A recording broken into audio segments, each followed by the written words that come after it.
الحمدللہ رب العالمین والصلاة والسلام علی سیدنا محمد خاتم النبیین وعلی آلہ واصحابہ اجمعین، اما بعد۔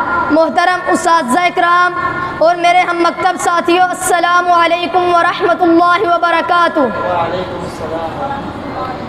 آج میں جس موضوع پر لب کشائی کی جسارت کرنے لگا ہوں وہ ہے لفظ اللہ۔ یوں تو اللہ تعالیٰ کے بہت سے نام ہیں، لیکن لفظ اللہ ذاتی نام ہے، باقی سب صفاتی نام ہے۔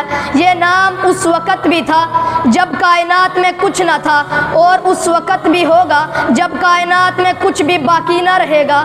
یہ نام کائنات کی روح ہے، آسمان اور زمین کی جان ہے۔ یہ دنیا اس وقت تک قائم رہے گی جب تک کسی ایک زبان پر بھی یہ مقدس نام جاری رہے گا۔ اگر کوئی ایک زبان بھی اللہ اللہ کہنے والی باقی نہ رہے گی تو بساط عالم لپیٹ دیا جائے گا، آسمان کی قندیلیں بجھا دی جائیں گی، زمین فنا کر دی جائے گی، پھولوں کے تبسم پر خزاں آ جائے گا، اور سب انسان اپنے اعمال کا صلہ پانے کے لیے میدان حشر میں حاضر کر دیے جائیں گے۔